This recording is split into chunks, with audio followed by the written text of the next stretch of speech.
आज आप लोगों के 10th क्लास का अंतिम दिन है और आप लोग का यह एक पड़ाव नहीं है, एक सफर की शुरुआत है। और ऐसा हम उम्मीद करते हैं और हमारे अन्य शिक्षक भी आपसे ये उम्मीद रखते हैं कि आप इस पड़ाव को अंतिम पड़ाव न समझकर अपने लक्ष्य की शुरुआत एक बेहतर ढंग से करेंगे। आपके जीवन की शुरुआत जो एग्जाम से हो रही है वो मैट्रिक का एग्जाम है। हो सकता है ये इस मैट्रिक का लास्ट सेशन हो, इसके बाद मैट्रिक का एग्जाम ही ना हो, नई शिक्षा नीति लागू होने के बाद।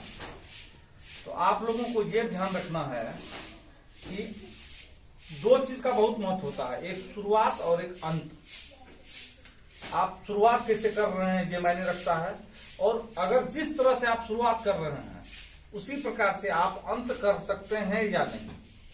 अगर आपकी शुरुआत बेहतर है तो अंत भी बेहतर होना चाहिए। अंत बेहतर होने के लिए आप लोगों को क्या करना है, आप लोग को पहले भी बताया जा चुका है। आप कितने टैलेंटेड हैं, आप कितने इंटेलिजेंट हैं, आप कितने डेडिकेटेड हैं, ये मायने नहीं रखता। आप इंटेलिजेंट कितने हैं ये भी कोई मायने नहीं रखता है। मायने क्या रखता है, आप करना क्या चाहते हैं, आपकी सोच क्या है, आप कहां तक जा सकते हैं। हर एक व्यक्ति की एक लिमिट होती है। जो व्यक्ति अपने लिमिट को क्रॉस करके आगे चला जाता है, लोग जिसके बारे में यह सोचना शुरू कर देते हैं कि अरे इससे कुछ होने वाला है नहीं, और अगर वो व्यक्ति कुछ अच्छा करके दिखा देता है तो उस व्यक्ति की ही दुनिया में पूजा होती है, वही व्यक्ति अच्छा माना जाता है, उसी व्यक्ति को सराहा जाता है। आप किसी भी महान व्यक्ति का उदाहरण ले लीजिए तो आपको उसके जीवन में संघर्ष निश्चित मिलेगा, उसको आपके जीवन में, उसके जीवन में आपको डेडिकेशन मिलेगा, काम करने का एक ललक मिलेगा, और उसको काम को करने के तरीका अन्य लोगों से भिन्न मिलेगा। वो काम करता है लेकिन अन्य लोगों से भिन्नता रहती है उसके काम में। तो अगर आपको भीड़ में शामिल होना है तो आप पहचान अपनी नहीं रख पाइएगा। आपको भीड़ से कुछ अलग दिखना है तो कुछ अलग करके दिखलाना होगा। आप लोग जाइए, अपने नए जीवन की शुरुआत कीजिए। मैट्रिक का एग्जाम पूरे तरोताजा मन से दीजिए। और आप लोग हमेशा एक चीज को याद रखिएगा, चाहे यहां जितने भी छात्र हैं, आप लोगों में से जितने भी छात्र यहां बैठे हुए हैं, कोई भी बहुत ज्यादा अच्छा परिवार, यानी कि अच्छा परिवार कहने का ये सेंस कि पैसे वाले का यहाँ पर कोई भी लड़का नहीं है। सभी एक सामान्य परिवार से हैं। वो बहुत लड़के ऐसे हैं जो सामान्य से भी निम्न हैं, जो बहुत लड़के ऐसे हैं जो गरीब छात्र हैं। तो आपको बस यह ध्यान रखना है आगे कि आपको अपने लिए, अपने माता पिता के सपनों के लिए पढ़ना है तो पढ़ना है।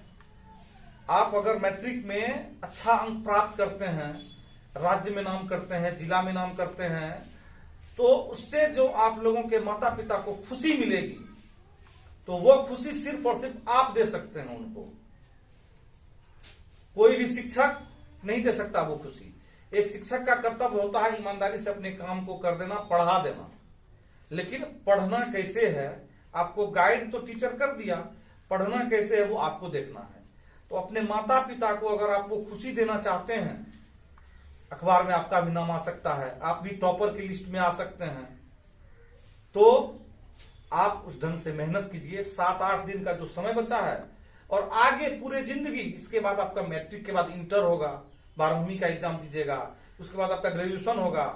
अभी बहुत सारा संघर्ष है, और अभी से अगर आप संघर्ष करने की आदत डाल लीजिएगा तो आपको जीवन में कहीं कोई परेशानी नहीं होगी। और अपने माता पिता के सपनों के लिए संघर्ष की आदत आप लोग डालिए। अगर आप कल के डेट में पढ़कर कोई आईएएस बनता है, कोई आईपीएस बनता है, कोई डॉक्टर बनता है, कोई इंजीनियर बनता है, या विभिन्न क्षेत्र में जो जिसका रुचि का विषय है वो वहां जाता है, तो उसके माता पिता को जो खुशी मिलेगी ना। अगर किसी का पिताजी मान लो दिहाड़ी मजदूरी करके उसको पढ़ा रहा है, तो उसके आंखों में एक सपना है अपने बेटे के लिए, उसके आंखों में एक सपना है अपने बेटे के लिए कि मेरा बेटा हम जो कर रहे हैं वो नहीं करेगा, मेरा बेटा मेरी गरीबी दूर करेगा, मेरे परिवार का दुख दर्द दूर करेगा। इस सपने के साथ वो दिन रात जो ईटा उठा रहा है या दिहाड़ी मजदूरी कर रहा है, उसको वो भारी नहीं लगता उठाने में। क्यों? क्योंकि उसको करने में उसको अपने बेटे का सपना नजर आ रहा है कि मेरा बेटा पढ़कर मेरा नाम रोशन करेगा, मेरा बेटा पढ़कर डॉक्टर बनेगा, इंजीनियर बनेगा और हमारे सारी परेशानियों को, तकलीफों को वो दूर करेगा।